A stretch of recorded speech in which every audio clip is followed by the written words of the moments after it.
welcome to this Maple Spirit Pulse video bite, where we do a quick dive into hot topics on Canadian religion, spirituality, and secularity.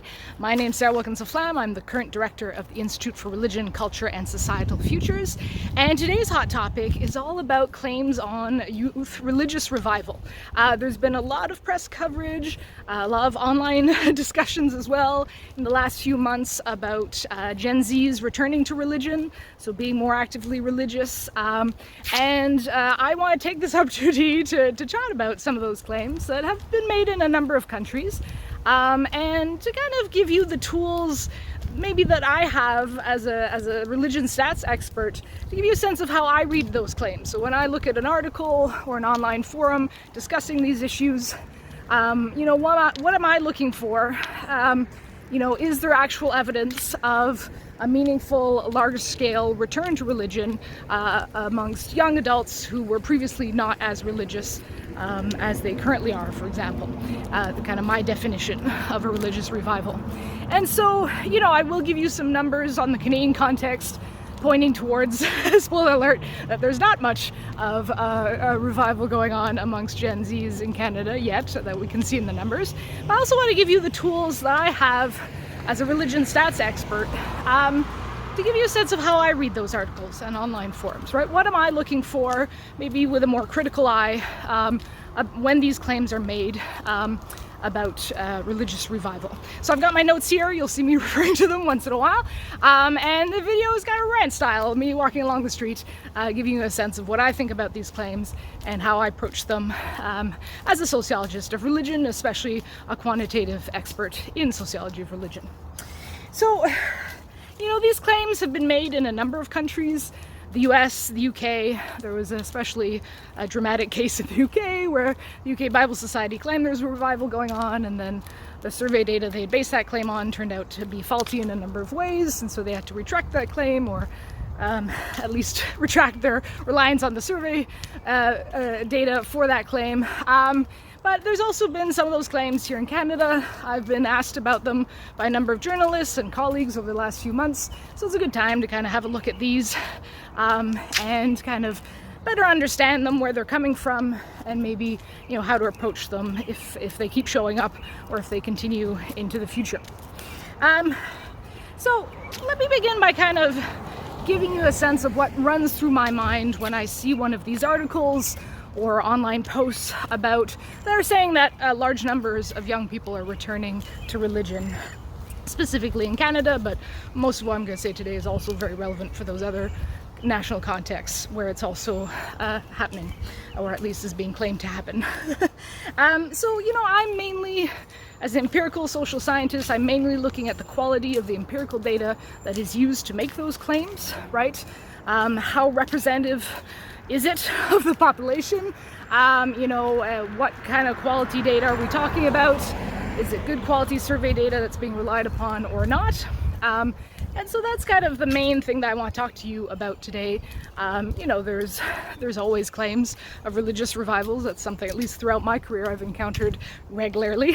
And so the question is, why is it at the moment that there seems to be a lot more about youth and religiosity today and people returning to it? And how are these claims using survey data or relying on it to make these statements of revival? So, like I said, I'm looking at the quality of the empirical evidence at play, and that's why I wanted to discuss with you a bit for the next few minutes. So, let's break it down maybe into the key different elements that I would look for to determine, okay, is this actually quality data that's interesting, that we should maybe rely upon or not? Is it either garbage data, because there is garbage data out there, or good quality data, but that, we're interpreting maybe in the wrong way, or maybe not accounting for some of its limitations.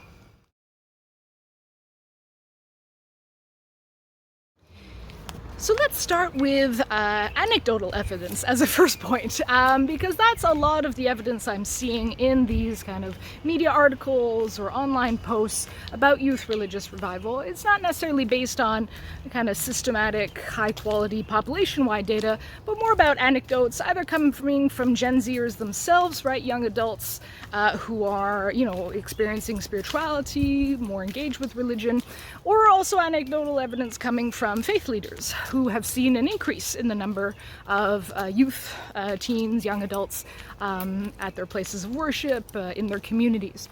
That evidence is important. It's interesting. It's good to kind of account for that and read through it. However, for me, it's not evidence of a widespread population level religious revival, where an important segment of the population would be going back to religion, again, that wasn't previously religious before.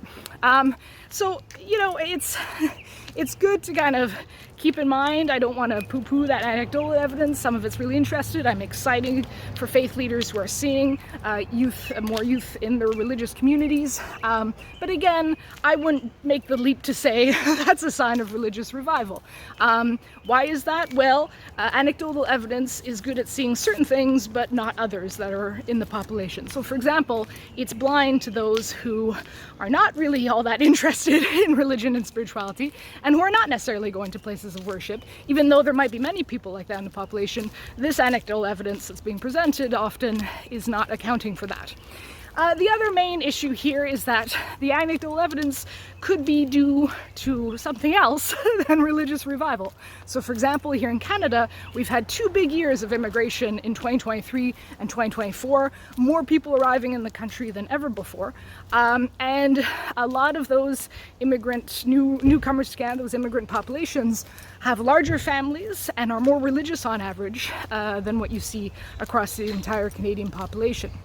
And so anecdotal evidence of there being more youth in religious communities, especially in urban centers where a lot of that immigration goes, could very well be due to that, increases in immigration and in population size overall. But again, those increases might not be reflected across the statistics across an entire population, because there might be a lot more people who are coming to the country who are not involved all that much in religious groups or in religion and spirituality in general. And so you just have to be careful to kind of, take that anecdotal evidence with a grain of salt.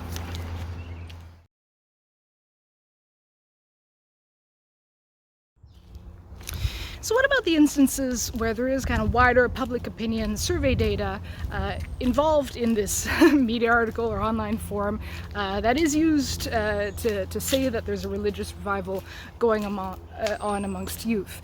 Then in that case, my brain will switch from, the limitations of anecdotal data to, okay, well, what makes good quality population-wide trend data?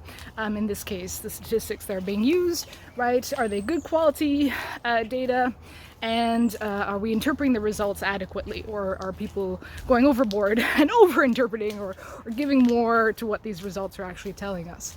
And so the first thing I'll look at in that instance is, how are we measuring religiosity and spirituality amongst young adults? What questions are we asking them in the survey to get at, how religious or spiritual they are? There's kind of indicators that I use more in my work, so that is indicators of religious practice, of kind of frequent religious activities that can be either in a group setting, like religious service attendance, or on your own, like prayer and meditation. Or there can be belief indicators, right? What are an individual's beliefs, various beliefs related to their religious tradition or spirituality or not, and as well as what are some of their identities. Do they belong to a certain religious tradition or to a certain spiritual tradition? So those are certain indicators. Then there's kind of other indicators that are a bit more vague. They're asking people about, their kind of level of openness to religion and spirituality, maybe the level of importance they assign to it, but not necessarily imply, real time and effort or, actual activity on the part of the individual. And so what I've noticed is in the articles and written pieces that explore this kind of youth religious revival, they're often relying on survey measures that talk more about the second type, right? The kind of vaguer openness, salience of religion, those can be interesting indicators, but for me they're not as important or don't show, in this case, a revival so much as the other indicators of kind of actual practice, actual beliefs, and actual identities. And so for me, just, a few extra young people saying that religion is important to them at a time when, they're still discovering who they are. They might not have thought that much about religion and spirituality, so they want to at least appear more open to it. But in a context where they're not necessarily, regularly taking part in religious group activities, for me that's not really a sign of religious revival. And if you look at Canadian indicators, sorry, just going across the street here. So when you look at Canadian indicators on that front, and if you look at like the indicators I'm interested in, right, the practice, belief, identity indicators, all of them are a bit down in 2023 amongst that 15 to 24-year-old age group, compared with what they were just before the pandemic in 2018 amongst that same age group.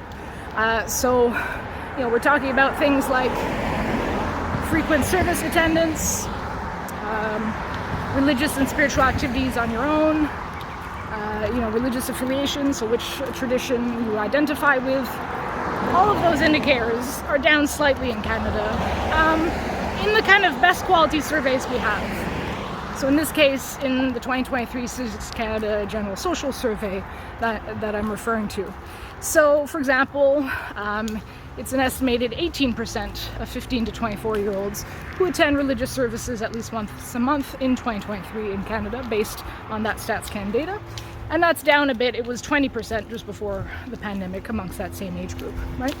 And so, it's important to kind of keep in mind, are the survey measures that we're looking at, are they actually ones that will impact someone's daily life, the way they think and what they do in society?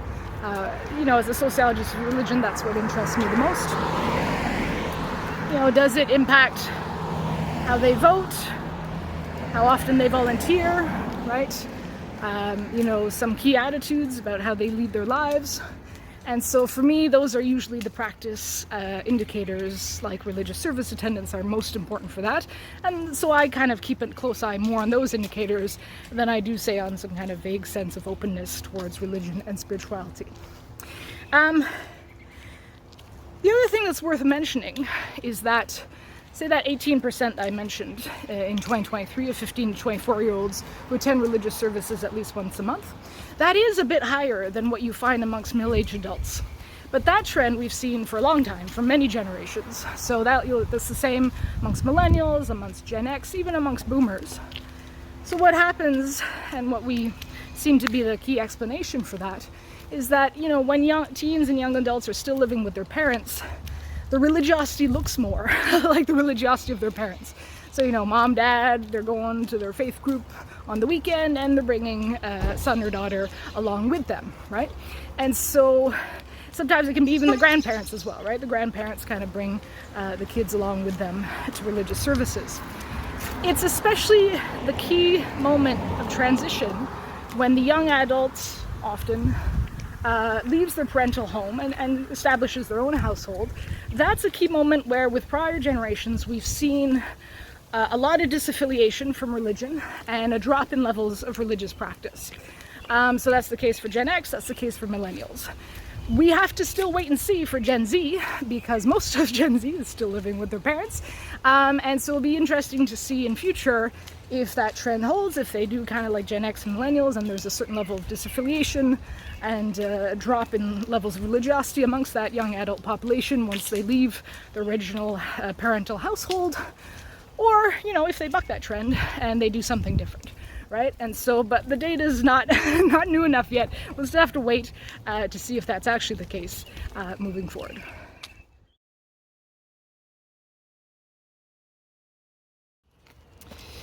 And a second element that's worth talking about when we're looking at statistical data is also the issue of sample size, especially when it comes to young adults, because a lot of the survey data that's being used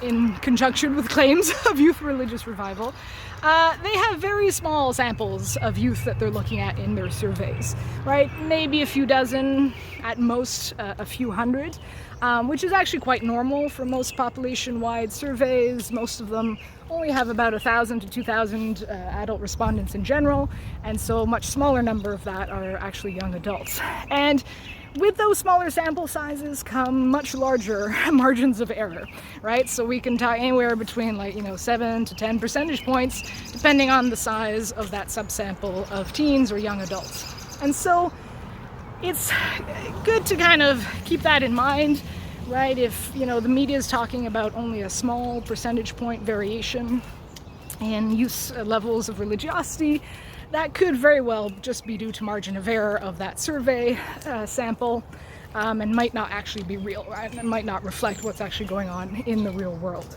And so that's something good to keep in mind. That's why I typically trust the kind of bigger, better quality surveys like StatsCan's General Social Survey that I was talking about earlier. That survey has a sample of 15 to 24-year-olds that's just over 2,600 strong, right? So that's a much bigger sample with a much smaller margin of error. And so that's much more interesting for me. It's also a probability-based sample. So that means all young adults in the country had an equal chance, in theory, of being selected into that sample, which typically reduces over and under representations of certain groups.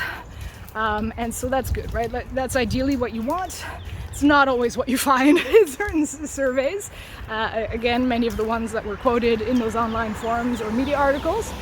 And so that's just something to also keep an eye out when you're looking at these survey data and kind of trying to get a sense of how good quality they are or not.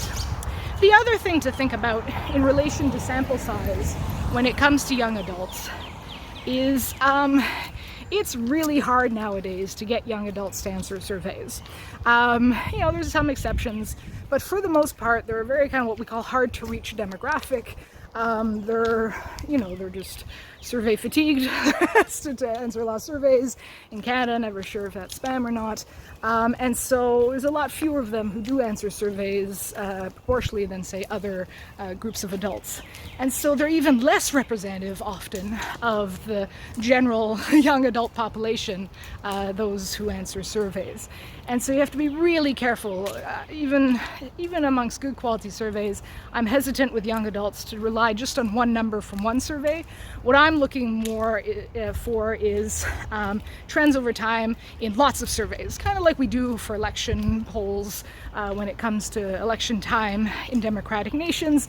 We don't just run one poll, we run many polls, right? And the idea here is the same thoughts, right? Run many surveys and see what the overall trend is. Now that obviously takes time. It's going to take a few years to do with this new generation, Gen Z. It always does. And so I know it's a boring answer, but it's a good answer, is that it's interesting, but we should probably wait and see what comes out of a number of good quality surveys, probability surveys ideally, over the next few years to really get a good sense of what the trend actually is amongst this generation. So to wrap up this rant video, those were kind of the key elements that I look at when I'm looking at media articles or online forums that are relying on some form of evidence, whether that be anecdotal or actual public opinion survey data. That's what I want to keep in mind. And so, based on good quality survey data, right, with measures of actual religious practice, belief, and identities, with decent sample sizes of more than, a few dozen or a few hundred young adults, there are no signs currently of a religious revival taking place amongst Gen Zers in Canada, based mainly on that 2023 StatsCan data, but also in other survey data that I run at the Institute, say the International Social Survey Program here in Canada, where we use probability-based sampling methods and ask people about their religious practices as well. So, we'll keep an eye on it. It is still important to mention that there's about a fifth of young adults, 15 to 24-year-olds, who are taking part in religious activities regularly, either in a group setting or on their own. There's just under half who identify as belonging to a religious tradition.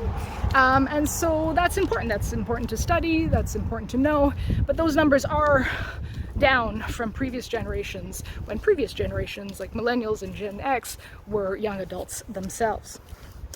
And something else that's also worth mentioning, I'm old enough now to remember this, is that when the previous generation, millennials, came on to the survey scene, so as teens and young adults, a lot of media personalities as well as faith leaders were saying that they were more open to religion and spirituality than previous generations had ever been, and also used anecdotal and some survey evidence to support that claim.